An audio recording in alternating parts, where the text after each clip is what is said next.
hilo de lo que le decía ahora María José, yo llevo muchos años diciéndole a los profesionales sanitarios en general que receten asociaciones, igual que receten medicamentos, que receten páginas web fiables y que receten asociaciones. Yo creo que las asociaciones en general desempeñamos un papel muy importante y en salud mental yo creo que es fundamental el papel de las asociaciones. Bueno, vamos a pasar a la mesa de experiencia en primera persona. La va a llevar también Ángel Luis. No he comentado, bueno, Ángel Luis lleva muchos años, 16 años trabajando en la Escuela Andaluza de Salud Pública dando clases. Está muy vinculado al movimiento asociativo, sobre todo en salud mental. Y en los últimos 2 años lleva la coordinación técnica de la escuela en la Estrategia Andaluza de Prevención de Suicidio. Es decir, una persona que está trabajando continuamente en ese campo y además muy vinculado a los medios de comunicación, porque estuvo trabajando durante 6 años, que ese otro eso daría para otra jornada, hablar del papel de los medios de comunicación en salud mental. Sin más, pues nada, le doy la palabra a Ángel Luis para que es quien va a moderar esta mesa.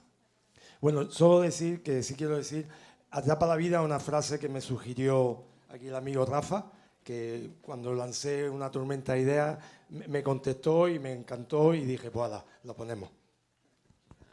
Gracias, Antonio, y gracias a Rafael por la idea, la frase, el eslogan que viste a toda la jornada. ¿Tenemos otro micro?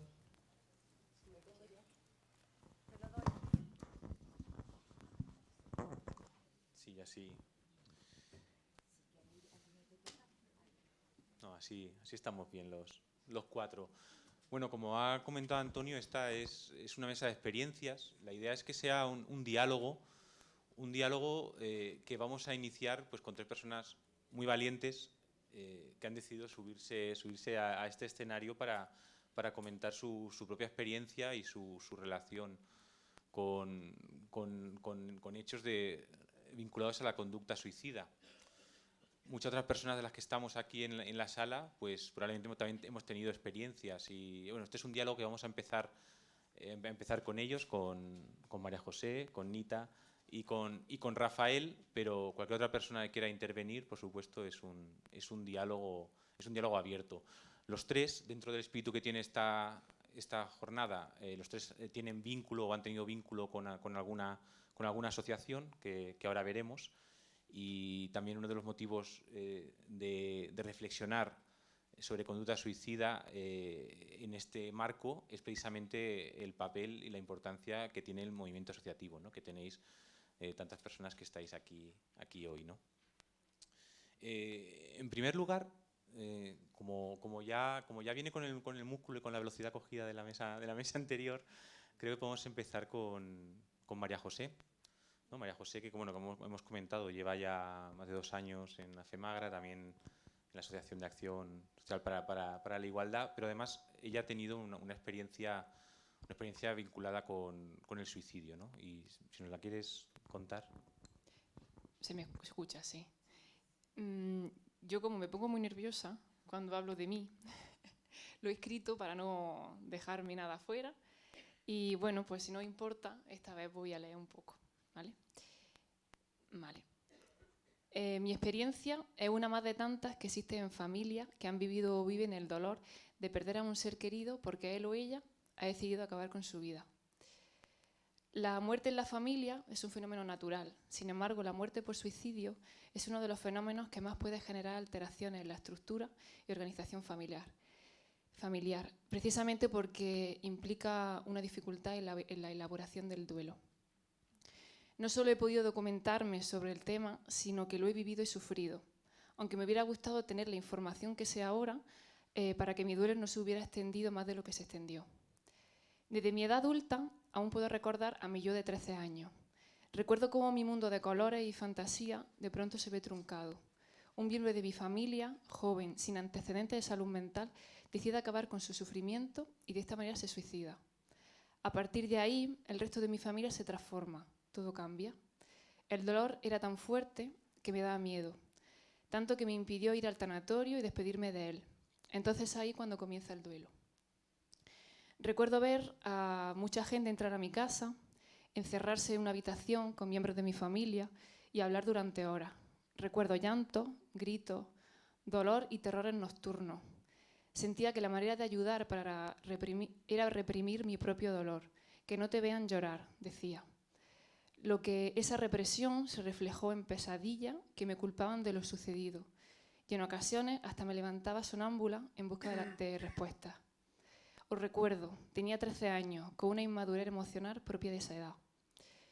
Después de pasar 3 días sin ir al instituto, vuelvo y me encuentro sola.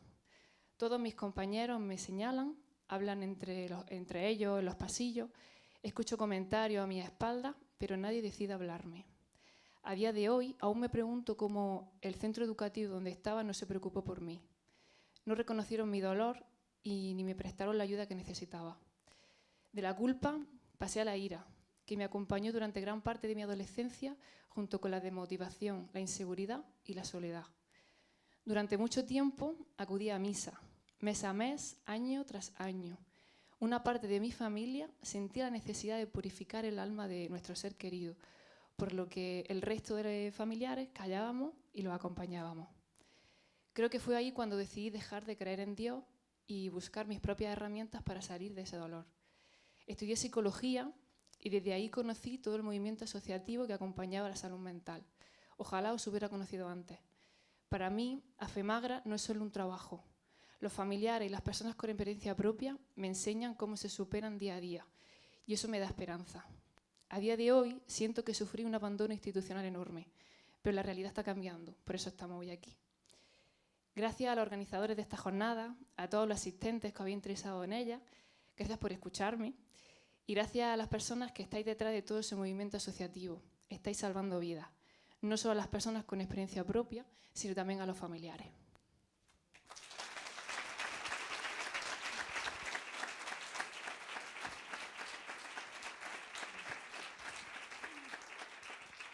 Muchas gracias, María José. Lo has leído muy bien. Gracias. Y bueno, a continuación, Nita Bosch, Nita, ¿no? Que bueno, en origen nació en el puerto de Santa María, en Cádiz, pero desde los 5 años está en Granada. Y con ella el otro día hablábamos, ¿no? Sobre qué supone en una familia y qué supone para una persona tener ideación sobre muerte, sobre suicidio y qué supone para uno y para quienes lo rodean. Y si quieres contarnos tu experiencia. Bueno, en primer lugar, en mi caso, afortunadamente no puedo hablar de suicidio directamente, o sea, como de alguien cercano, pero sí he tenido una relación con el suicidio cercana. Yo, cuando era adolescente, bueno, primero, se me ha olvidado decirlo, voy a contar 3 recuerdos. Recordar viene del latín re y cor cordis, que significa volver a pasar por el corazón. Entonces, voy a intentar que, aunque vosotros no habéis estado allí, poder pasar por vuestro corazón las experiencias que voy a contar, para que si alguien en algún momento lo necesita, pueda pedir ayuda. Ese es mi mayor intento de contribución. Bien, dicho esto, voy a contar un primer recuerdo que ocurre en la adolescencia. La adolescencia para mí es la etapa Monster. Es horrible porque te sientes completamente perdido, desolado. Es un periodo de búsqueda, de no encontrarte y no querer encontrarte y a la vez buscarte. En fin, muchas contradicciones y pocas aclaraciones. Bueno, pues mi recuerdo es que yo cuando yo tenía 14 años, en 2014, 15, 16 años más o menos, en 2014, existía una red social llamada Metroflog y entonces allí los jóvenes, como ahora se emplea Instagram, Facebook y otros medios, ¿no?, plasmaban lo que sentían. Bueno, pues yo utilicé Metroflog, en Metroflog una imagen concreta, que era una chica en una bañera, la bañera estaba roja, se había cortado las venas y había puesto de texto que eso sería mi liberación. Yo me sentía muy mal, como digo, y había hecho un texto explicativo explicando la imagen, poniendo pues que esa sería mi mayor disfrute, de algún modo, ¿no? El desaparecer. Eso va unido a un amigo mío, que claro, aquí pues los adolescentes se retroalimentan entre ellos, ¿no? Y si uno está mal, pues todos están mal. Un amigo mío subió otra foto con fragmentos de cuerpos humanos. Hizo una historia terrorífica sobre, lo llamó trozos de cuerpos humanos. Bueno, estas dos historietas se subieron a Metroflog, como digo, y yo me fui con mi amigo y el ordenador se quedó encendido. Mi madre vio esas imágenes y se quedó completamente impactada, aterrorizada. Fue horrible para ella. Después habló conmigo y con lágrimas en los ojos me dijo que eso era lo peor, que yo no podía pensar esas cosas, que estaba mal, me gritó, me dijo que necesitaba ir a un psicólogo, a un psiquiatra, tomar medicación, etc. Cosas que no hice, ninguna de ellas. Bien, es muy difícil para un adolescente expresarse, eso que quede claro. Y más cuando en esa expresión intervienen sentimientos profundos e hirientes. Bueno, segundo recuerdo. En esta ocasión yo estaba en mi casa y fui a la terraza. Entonces me tumbé en la terraza. Mi madre me vio que fui a la terraza, pero no vio que me tumbé en la terraza. Conclusión, se creía que me había tirado. Imaginaos el marrón, ¿eh? Cuando ocurrió eso, pues fue corriendo a su cuarto a llorar y se sentía muy mal, lógicamente, destrozada, porque creía que su hija se había muerto, se había quitado la vida, que no es lo mismo.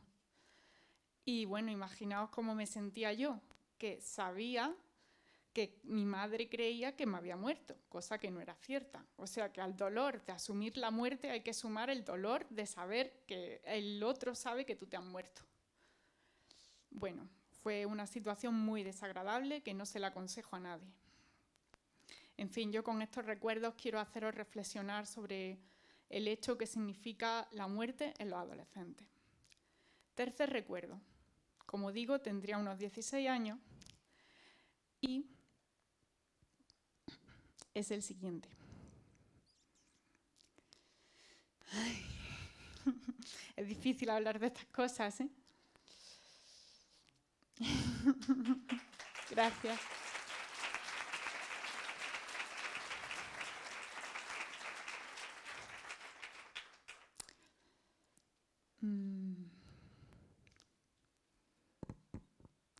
Sí, un sueño. Tuve un sueño. En mi sueño, yo estaba tranquilamente nadando en un mar que para mí era maravilloso. El mar era rojo, estaba lleno de sangre y alrededor del mar lo que había eran cadáveres, restos de cuerpos humanos, manos, pies, brazos, etc. Yo estaba muy relajada en ese mar, tranquilamente nadando. Y pues fijaos hasta qué punto yo no estaba en una postura sana mentalmente como para estar regodeándome en ese mar. Para mí, el suponer ese antes y el ahora es un cambio radical, porque yo ahí me sentía una persona enferma y no lo sabía. Yo creía que todo el mundo pensaba en suicidarse y que era algo normal, y no lo es. Cuando tú estás en ese punto, es que verdaderamente estás mal y necesitas ayuda. Y no lo digo mal en un sentido cristiano, sino mal en un sentido de no estar sano, no estar en tus caudales, no estar recto mentalmente. Esos son mis 3 recuerdos. Espero haceros reflexionar. Muchas gracias, Mita.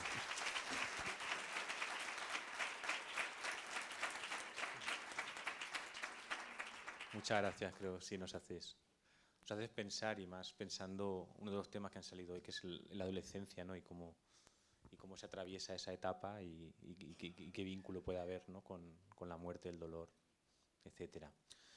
Y tengo aquí a mi lado a Rafael, que es un valiente por estar aquí. Rafael él es de Padul, aunque lleva tiempo viviendo en la Zubia, y ha estado muy vinculado a la asociación SAPAME hasta hace poco, y muy vinculado en la junta directiva y con responsabilidades. La verdad que Rafael ha tenido una experiencia vital dura y dolorosa, en la que no vamos a entrar en detalles, pero que incluyen, pues, intentos de suicidio desde una edad temprana, desde la infancia, en la adolescencia. Y Rafael, él nos comenta que la verdad en su vida, pues, ha tenido momentos de estar bien, otros momentos más bajos.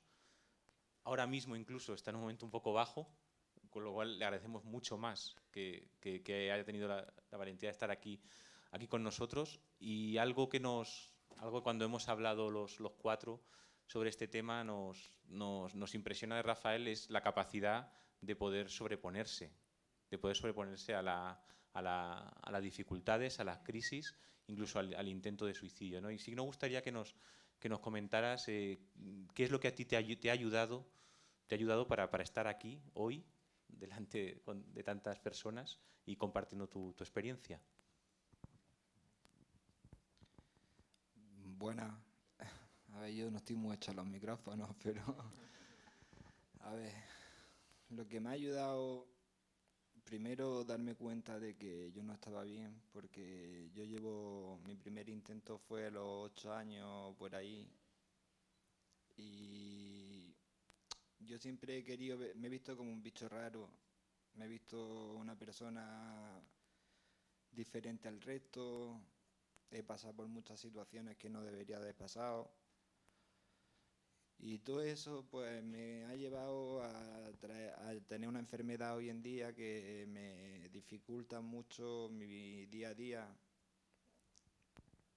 He querido ponerle fin a esta vida porque me molesta todo de esta vida, con perdón. Es que no sé si contar, porque creo que no entrar en detalles que puedo perjudicar más que otra cosa, por eso no voy a entrar en detalle, perdonarme todo el público. Pero he pasado de lo más desagradable del mundo a no tener...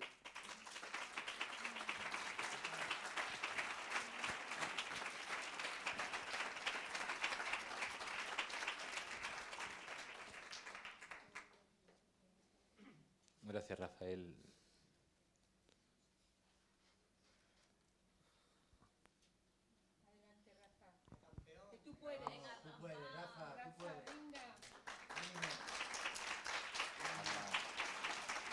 A ver, me ha ayudado mucho. Yo tuve una recaída recientemente y no sabía a quién acudí. Y llamé a Antonio Hermoso, al que le doy mil gracias, y me puso en contacto con Cuca. Cuca, mil gracias también, porque los dos... Cuca Casa es la presidenta de Granavip. Sí, y Cuca y Antonio estuvieron más de 2 horas hablando conmigo, tranquilizándome, diciendo que todo pasaba, que tranquilo, que todo es puntual. Me sentía arropado y ahora me di cuenta de que tengo más gente en la calle también. María José. Yolanda también. Es que yo desde que he estado reuniéndome con todas las asociaciones he tenido muchísimo cariño por parte de todas las asociaciones, por parte de todo, no sé, que me sentía acogido por la gente, no me siento arropado. Normalmente me siento solo, pero a veces me siento también que la gente se preocupa por mí, que quiere verme bien, que... Joserra también me ha ayudado. Perdona, José, así es que tengo la cabeza muy mala.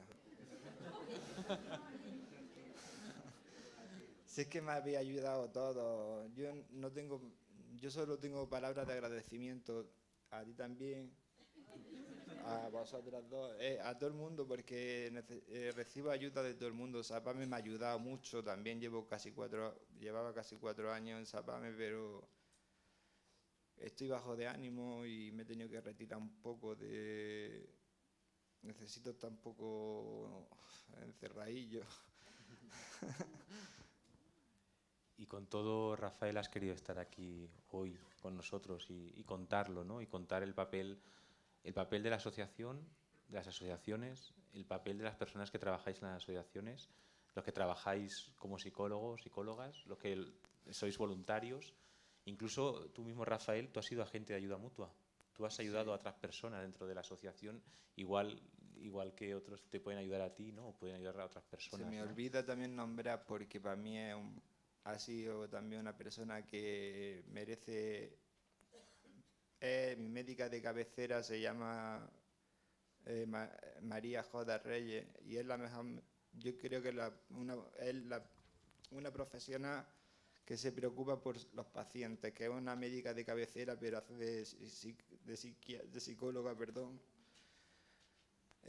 Me tienen ahora en consulta, aconsejándome, ayudándome. Es que tengo mucha ayuda, realmente.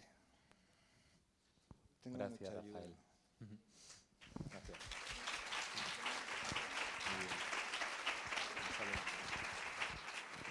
Bueno, Rafael, tú has sacado el tema, ¿no?, que apunta al principio, ¿no?, del papel de las asociaciones y el apoyo y el acompañamiento, ¿no?, que a veces ha salido durante la jornada, ¿no? Hay una atención profesional, pero hay momentos donde lo profesional no alcanza, y ahí está la asociación, ¿no?, para llegar hasta ahí, ¿no? Vosotras, Nita, María José, ¿cómo valoráis el papel de la asociación, ¿no? Tanto tenéis casi dos puntos de vista complementarios, ¿no? Bueno, desde el punto de vista que yo puedo hablar, que es desde el ser familiar, pues yo lo que sí que veo en las asociaciones, pues eso, que se le escucha al familiar, que se le tiene en cuenta. Y ya solo el hecho de escuchar a una persona, pues esa validación de malestar, pues inmediatamente ese malestar emocional que baja. Entonces ya no solo... pues eso, hay que trabajar, ¿no?, con las personas que lo están viviendo, pero no olvidar ese otro pilar que son las familias, que bueno, que ahora mismo, por suerte o por desgracia, pues las asociaciones tienen un papel bastante importante. Y recalco a lo que decía antes, ¿no?, que en las zonas más rurales, que hay pocos recursos, que es que necesitamos las asociaciones, sí o sí, por eso digo, por desgracia o por suerte, ¿no? Entonces sí que veo un papel muy, muy, muy importante, ¿no? Y es lo que decía en mi texto, que ojalá hubiera conocido antes. En mi caso, yo llevo 2 años y medio en Granaví, y la verdad que allí lo que he encontrado más que nada es comprensión. Comprensión de unas personas, tanto psicólogos como usuarios, yo soy usuaria de hecho, que me han ayudado, sin duda. Y creo que, bueno, pues las asociaciones son un paso necesario para cualquier persona que tenga algún problema de salud mental y quiera recuperarse.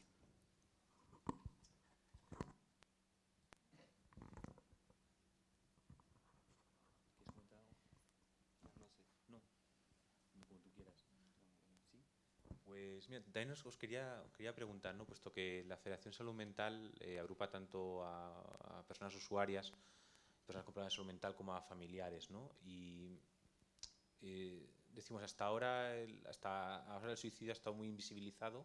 Sin embargo, ha sido un tema que dentro de la familia ahí no se invisibiliza, o por lo menos está.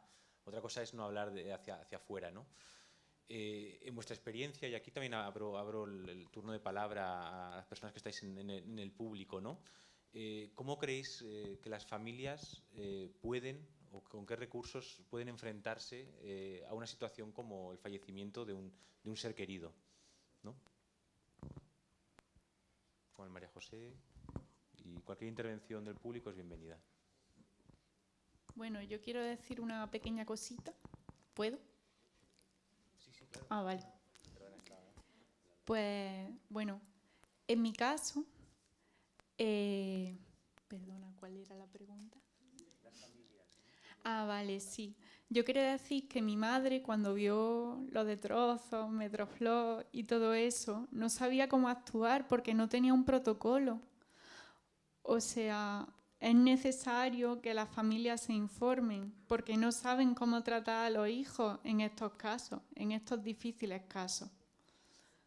Eso por un lado. Por otro, tengo un amigo que si ve esto lo saludo en algún momento de su vida, porque él mismo tiene el estigma de tener ideaciones suicidas pero no querer verlo. Es el mismo que el de Trozos, por cierto. Se me olvida decirlo. Bueno, yo es que mi adolescencia era gótica y los góticos tienen un culto a la muerte muy fuerte, ¿no? Entonces, de ahí vienen las raíces. Bueno, yo más que nada que invito a todo el movimiento asociativo que está aquí, pues que participe también, porque creo que no solo estamos nosotros en cuanto a experiencias, sino que aquí hay muchas experiencias que bueno, yo estaría encantada de escuchar. A ver, pues este mismo, sí. Gracias. No sabéis lo importante que es el preparar a las familias y perdonarme la emoción después de escucharles. Porque mi hijo tuvo 4 intentos de suicidio y yo no sabía qué hacer. Me consideraba una mala madre y que no había sabido criarlo. Y no, mi hijo lo que tenía era una enfermedad y yo no lo sabía. Y empecé a buscar por redes, y empecé a buscar por todos sitios para saber qué tenía que hacer, porque las familias nos sentimos desprotegidas, las familias no sabemos qué hacer cuando se nos presenta el caso de un adolescente. Mi hijo tenía 17 años. Después de muchas intervenciones en redes sociales, que me quedaba hasta las 3 de la mañana, porque de otros países era la hora que ellos se metían, di con una persona que me enseñó y me canalizó. Iba a Málaga, porque en Málaga había un psiquiatra que hablaba del tema del trastorno bipolar, que era entonces el diagnóstico que tenía mi hijo. Y todos los sábados me iba allí, a Málaga, a informarme, a escuchar la palabra de un profesional para saber qué era lo que yo tenía que hacer con mi hijo. Al final me decidí a formar una asociación aquí y bueno, creo que no, es la que más me ha ayudado a mí a entender a mi hijo y a entender a tantas madres que han pasado por lo mismo que yo y a tanta gente que han pasado por lo mismo que a mi hijo. Así que pido más ayuda para las familias, para que no pasen por lo que yo pasé. Gracias.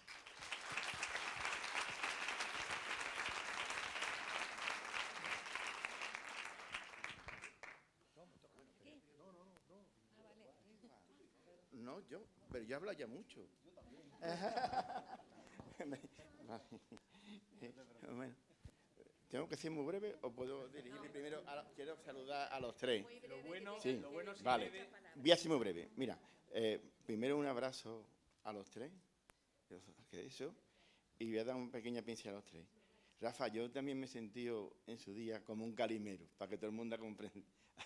¿Me entiende, verdad? Y yo he nadado en sangre, no en un mar, en un río de sangre, todas las calles eran sangre. Y María José, yo me llevaba al pie de la letra el libro de la armadura oxidada, ¿no? Y bueno, como familia, yo he dicho que he tenido varias vivencias, ¿no? Yo tenía una familia de primer grado que sí llegó a consumar el suicidio. En aquel momento yo no sabía nada, ni que tenía problemas de salud mental yo, ni él, ni las asociaciones. Hizo un ritual que le habéis puesto, que ya lo he visto. Él vivía en el norte, yo vivía en Madrid, la principal familia estaba aquí en Andalucía. Hizo un giro la semana antes, después de varios años sin vernos, y se despidió. Se despidió de toda la familia y a la otra semana falleció. Pero esto, cuando tengo oportunidad cuento, me gusta decirlo, porque si miráis por los estudios dice, el suicidio en una persona afecta, no me gusta los datos, pero decir, al menos 6 personas relacionadas negativamente. Yo tengo que decir que eso me salvó, porque causó tanto dolor en la familia, que cuando yo iba a hacerlo, dije, si lo hago me cargo a mi madre. No.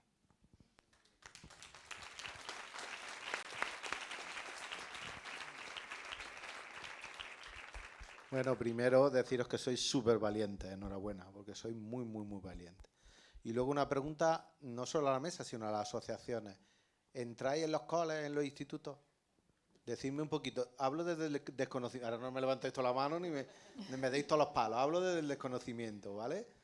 Y me interesa mucho esa experiencia, ¿vale? Conocerla. Gracias.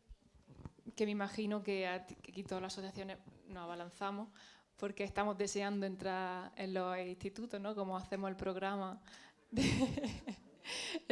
Descubre, ¿no? Que hablamos de la salud mental, la promoción y sensibilización de salud mental y prevención en adicciones.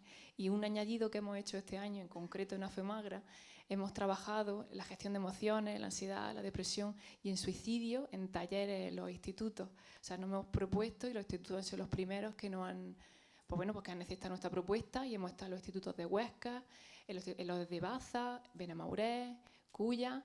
Y bueno, este año, por desgracia, pues los fondos no son lo suficientes y bueno, pues más de la mitad de nuestra plantilla pues ha tenido que ser despedida, ¿no? Así. Entonces, para mismo de 6 técnicos que somos, ahora somos 2. Entonces, aprovechando que están aquí las instituciones que nos apoyáis, apoyarnos un poquillo mejor, ¿no? En el sentido de bueno, las subvenciones, pues las resoluciones intentad que sean antes y los presupuestos, ya lo sabéis, y que imagino que todo el movimiento asociativo está conmigo.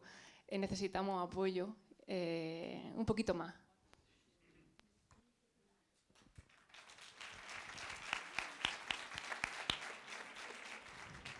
Buenas tardes, pues bueno, yo vivo al lado de una persona que continuamente está diciéndome adiós. Yo también he pasado por lo mío y sigo pasándolo. Yo estoy en Sapame, donde ayudan mucho y todo está muy bien.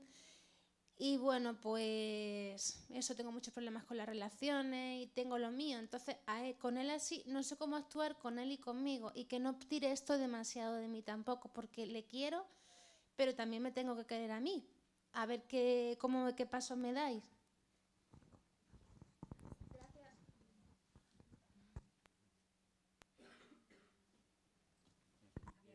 Javier, Yolanda y también ¿Hago la pregunta? ¿No le vaya a contestar a la muchacha? ¿Nadie? ¿Quién la contesta? Vale. ¿Cómo era tu nombre?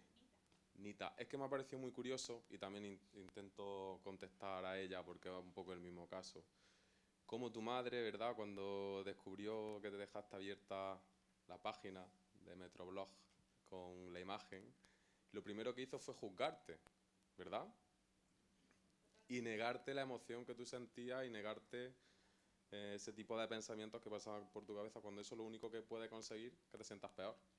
Entonces, yo recomiendo que la lectura de guías, que como ha explicado antes muy bien María, pues que también está hecha para gente que es cercana a una persona que necesita comprensión, disponibilidad, y como también ha dicho antes Lucía, no lo sé, ¿verdad? No sé cómo ayudarte, pero estoy aquí. Entonces, muchas veces esa disponibilidad, y no siempre tenemos la respuesta a todo, porque cuando una persona está sufriendo tanto que plantea dejar la vida como solución, pues no es algo fácil, ¿verdad? Pero esa disponibilidad, es estar conectado también con los demás, el ver que hay gente que está contigo, que bueno, que la vida ahora se ve así, pero que se puede ver de otra forma, yo creo que es lo más importante. Y luego también respondiéndole al hombre de la camisa rosa, que hace un programa fenomenal y que está ahora mismo hablando con Javi.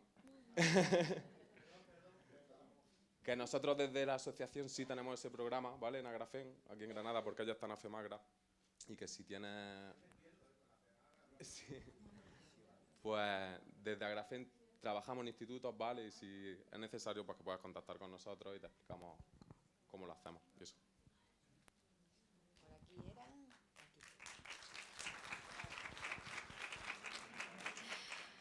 Bueno, yo quería hablar un poco, bueno, lo primero, dar las gracias a todos por haber venido, a Antonio Hermoso por haber contado con Faisén y con las asociaciones para organizar esta jornada, y a la Escuela Andaluza de Salud Pública.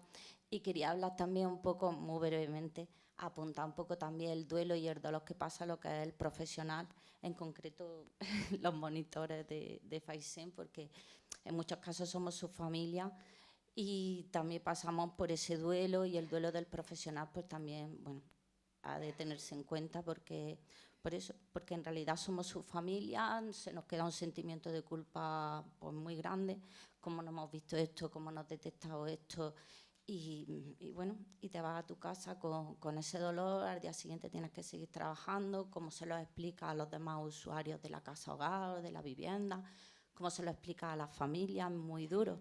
Tienes que comunicar que tu familia ha fallecido, bueno, se ha suicidado, y bueno, que se tenga un poco en cuenta también ese dolor del profesional como familiar casi también que somos, y que estamos el día a día 24 horas con las personas. Vale. Muchas gracias, Yolanda. Además, es verdad, igual que habéis hablado desde las asociaciones, pues el trabajo de los profesionales de FAISEM es tan cercano, tan constante y de tanto acompañamiento que pues sois parte de la familia prácticamente, ¿no? Vale, pues yo quería agradecer el testimonio de los tres. Sois increíbles por estar ahí, contar o leer. No, por favor. Contar vuestro testimonio. Yo como docente me llega mucho, porque todas las experiencias que estáis relatando comienzan precisamente en la adolescencia o tienen su momento álgido en la adolescencia. Yo me sumo aquí a nuestra magnífica compañera en señalar que, bueno, ella como madre, yo como docente, uno de los momentos más horrorosos de mi carrera, que ni ninguna asignatura de la carrera me preparó, ni siquiera mi CAP, ni ningún máster posterior, me preparó para sentar a unos padres y decirles que su hijo me había confesado que iba a romper ese círculo de confianza que yo trabajo tanto para establecerlo con los niños, romper ese círculo de confianza para decirle que su hijo tenía una ideación suicida bastante avanzada. Ese momento, de verdad, no se lo recomiendo a nadie. Que conversación previa con el niño yo sobrellevé, creo que bastante entereza. Después de que hablar con el niño, reconozco que me fui a vomitar al baño de lo que viví. Pero os tengo que decir que yo lo primero que hice fue llamar a mi psicólogo privado de referencia, porque sabía cómo estaba el tema de la salud mental. Y a esos padres, después de 4 paquetes de Kleenex en esa reunión, lo primero que hicieron fue llamar a mi psicólogo de referencia. Sin juzgar cómo está el sistema, eso fue lo que hice. Y desde aquí no sé a quién tengo que volver a solicitar lo que ella dice, que necesitamos formación específica. Los profesores no tenemos formación específica, ni la tenemos, ni existe cuando la necesitamos, ¿vale? También os lo digo, yo tengo problemas, bueno, tengo temas de acoso, tengo temas de intento de suicidio, tengo temas de trastornos alimenticios, tengo temas de... Y cuando digo tengo temas es que niños vienen a mí y me confiesan según qué cosa, ¿vale? De autolesiones, etcétera, etcétera. Y yo tengo la gran suerte de que vienen a mí o vienen a mis compañeros a contarles esos problemas. Entonces, necesitamos formación, necesitamos testimonio. Os invito, por favor, soy muy pesado, a que vengáis a mi instituto y que contéis vuestra experiencia. Yo pertenezco a una generación, que parezco joven, pero no lo soy, que nos decían que no se hablaba de los preservativos, no vaya a ser qué. ¿Vale? Yo pertenezco a esa generación y algunos de vosotros sabéis de lo que estoy hablando, ¿no? Pues ahora se dice lo mismo, no vamos a hablar del suicidio, no vaya a ser qué. Y yo no comparto esa idea para nada. Cuanto más se hable del tema, cuanto más se utilice la validación emocional, y en esto los docentes tenemos mucho, un papel activo a la hora de validar esa emoción, a la hora de no juzgar, a la hora de detectar, de prevenir. Cuanto más formación tengamos específica, somos la primera barrera, ya os lo digo, en la adolescencia. Las familias no lo son tanto. Así que de nuevo, muchas gracias y de nuevo que os voy a traer a mi instituto. Muchas gracias. Nos quedan unos 5 minutos antes de pasar a la siguiente mesa, donde precisamente vamos a hablar de la atención a la salud mental, atención a prevención, abordaje y posvención, ¿no? de suicidio. Y yo he trabajado bastante, como comentaba Antonio Hermoso, antes de llegar aquí a la Escuela de Salud Pública trabajé en medios de comunicación varios años. Y sí tenemos un proyecto aquí con la escuela, con la Asociación Papageno, de periodismo responsable, de hacer que los medios de comunicación informen de una manera responsable sobre suicidio, porque ya hay evidencia. Hasta ahora se decía, como pasaba con los preservativos, no se habla de suicidio. Ahora se sabe que hay que hablar, pero hay que hablar bien. Y hay que hablar de una forma preventiva. Y es verdad que para eso hay que formarse. Hay que conocer. De hecho, es un campo, ahora mismo de la prevención del suicidio, lo estamos visibilizando, pero lo estamos haciendo muy a marchas forzadas. También la pandemia lo ha acelerado. Pero hasta hace unos años era un tema en el que casi no se trataba. Y no podemos pasar de 0 a 100. De repente todo el mundo no es experto. Necesitamos un periodo ahora de formación, sensibilización, formación y de transferencia de conocimiento. Así que este foro me parece magnífico, el hecho de juntarnos salud pública, salud, asociaciones, educación, atención social, FAISEM, ¿no? Es magnífico que podamos hablar, que veamos las necesidades que tenemos cada uno y que juntemos fuerzas. Así que espero que la parte de formación podamos avanzar en breve. No sé si queréis comentar algo. ¿Sí, Rafael? Y si hago una pregunta más ya vamos terminando. Ahí. A ver, yo tuve una experiencia hace poco que yo quería hablar con una psicóloga, no necesitaba más nada. Después me encontraba muy mal y quería hablar con una psicóloga. Y me mandaron 4 patrullas de la Guardia Civil. Y creo que eso no es justo el trato que se nos da a los enfermos mentales por el hecho de ser enfermos mentales. No vamos a matar a nadie, ni vamos a cometer ninguna locura por querer hablar con un psicólogo. Es una queja mía porque esto me pasó recientemente. Vinieron 4 coches de Guardia Civil a mi casa y 2 patrullas de policía local. Y creo que no es justo. Me hubiera gustado decírselo al coronel. Sí. A usted. Me gustaría habérselo dicho a usted, pero no por nada, sino la forma de actuar que tuvieron en la Zubia me pareció muy impactante, porque todos los vecinos, cuando vieron mi barrio lleno de coches de la Guardia Civil, parecía un criminal. Y tan solo quería desahogarme con una psicóloga. Lo pedí desde el minuto 1 en el 112 y saltaron las alarmas, yo no sé lo que pasó. Gracias, gracias por la verdad que sí, por alusiones. Bien, es verdad que muchas veces cuando se recibe la comunicación no es fehaciente, o por lo menos está distorsionada. Siempre para prevenir daño para la propia persona o terceras personas, muchas veces pues esa información genera pues esa movilidad de patrulla y efectivos para intentar, lógicamente, salvaguardar la vida de la persona que pueda estar en riesgo, o bien terceras personas. Sí que es verdad que para ti en aquel momento, pues lógicamente te pareció sobreactuado toda aquella situación y te abrumó, ¿no? Tanto, lógicamente, independientemente de cómo te sintieras en aquel momento, supo para ti pues todavía también una situación más difícil de gestionar, ¿no? El hecho de que todos tus vecinos de alguna manera también conocieran cómo te sentías en ese momento, ¿no? Pero muchas veces tenemos que andar con la información que nos llega, y es lo que hemos dicho antes, nuestra misión principal es salvaguardar como derecho principal que tenemos, y así vela la Constitución, la vida, ¿no? Y la vida la tuya y la de los demás. Intentamos un poco salvaguardar con nuestros medios, intentar un poco cumplir con esa misión que lógicamente tenemos. Y os doy las gracias porque realmente hacéis una buena labor. Bien, gracias. Gracias a ti. Bueno, ahora sí nos quedan 5 minutos de reloj, así de intervenciones muy breves, por favor. solamente decirte que Granaviva empezará ahora primero de año a dar un curso a la policía local para que aprendan a tratar, y lo siento, a las personas que tienen algún problema mental a la hora de acudir a ellas. Muy bien, gracias. Bueno, rápidamente, a ver si me explico.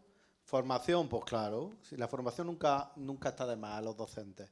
Pero, fijaros, y de las asociaciones las voy a coger hoy y las buscaré. Ya os buscaré a través de Antonio, que me pase los contactos, ya os buscaré porque me interesa algo. Pero para llegar a los niños, para llegar a las niñas, las experiencias de vida. Yo recuerdo hace muchos años de esto, que fueron presos a mi centro a contar su experiencia vital, y aquello cambió a los niños, los cambió totalmente. Entonces yo prefiero esas experiencias vitales, ¿no? Esa es lo que yo decía antes, cómo entrar en las asociaciones, ¿no? Porque es verdad que un programa que sí, educación emocional hacemos también, entonces, pero experiencias vitales, eso no lo tenemos nosotros, ¿no? Y llega a los niños. Gracias. Gracias. Hay las dos últimas intervenciones ahí y ahora aquí.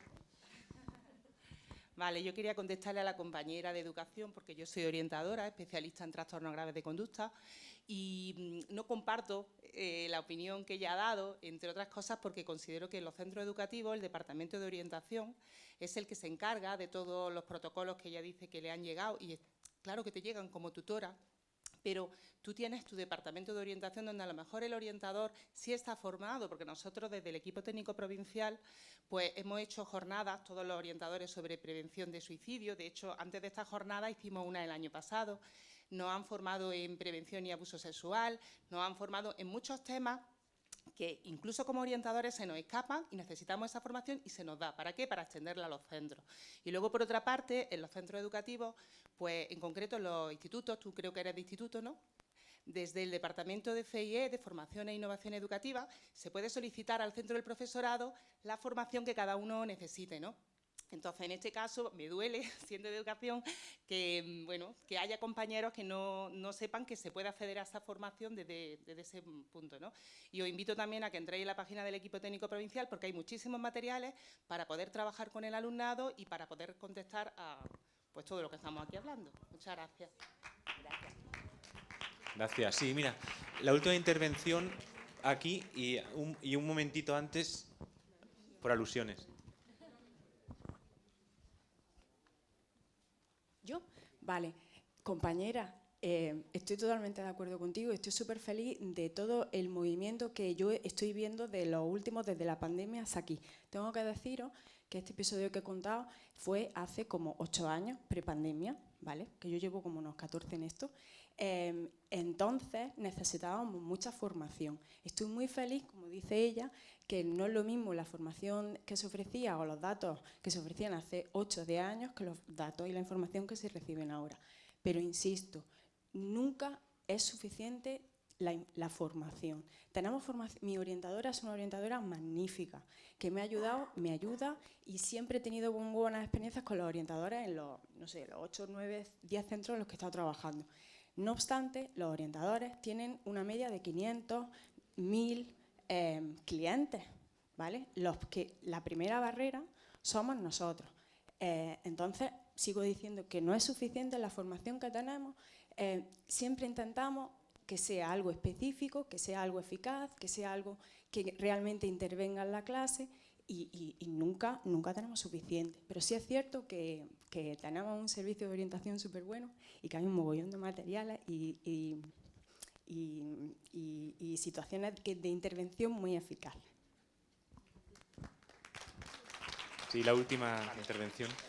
Hola, buenas tardes. Yo vengo de un centro de secundaria, concretamente de Motril. Vengo de la orientación educativa y María José ha comentado que se sintió abandonada cuando regresó al instituto 3 días después. Me gustaría que comentara así brevemente, si tuviera posibilidad de dirigirse a los responsables de los centros educativos, con su experiencia, su conocimiento y la madurez que tiene ahora, ¿qué le diría exactamente para poder prevenir o evitar esa situación? Muchas gracias.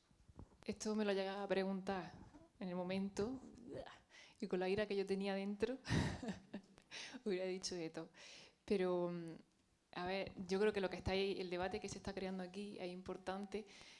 Yo entiendo, ¿no?, a la compañera que a veces no es tanto de esa parte profesional, sino también esa parte personal y de compromiso de cada uno, ¿no? Esa parte más individual, que evidentemente nos implica a todos, en todos los ámbitos, no solo en el educativo, ¿no?, en el laboral, que también se comentaba en otras mesas. Entonces, pues ese compromiso individual que tenemos aquí las personas, pues nos hace llevar a formarnos más, a escuchar, a trabajar esas herramientas, ¿no?, esas habilidades. Entonces, ¿qué es lo que a mí me hubiera gustado que hubiera pasado? Pues que ante esa alarma, ¿no?, que se encendió en el instituto cuando yo llegué, porque me sentía observada por los pasillos, juzgada también, y me hacía sentir súper pequeñita, muy insegura. Pues me hubiera gustado que alguien hablara con mis compañeros y que me reconocieran ese dolor, ¿no?, y que se acercaran y que me dijeran, oye, pues lo siento mucho, simplemente. Y no pasó. De hecho, al todo lo contrario, evitaban hablar del tema. Imagino que estarían igual de asustados que yo, porque yo tampoco lo entendía. Entonces, pues sí que notaba la pasividad de los profesores, que todo el mundo lo sabía, y más en los pueblos, si sabéis cómo funcionan, ¿no?, los pueblos, que al final, pues todo el mundo, sin saber cómo, pues se enteran de lo que ha pasado y te señalan, y la sensación, si ya de por sí hay un dolor, pues todas estas cosas magnifican. Entonces sí que pediría ya no solo compromiso a los docentes, sino que a nivel individual, que nos observemos nosotros, que podemos cambiar, pues para mejorar un poquito, ¿no?, en esto, ¿no?, de prevenir este sufrimiento, tanto para los familiares como para la persona que tiene esa ideación. Muy bien, muchísimas gracias, María José, Nita y Rafael, y gracias también por aguantar este otoño tropical que tenemos y por seguir. Nos quedan dos mesas, la verdad, súper interesantes.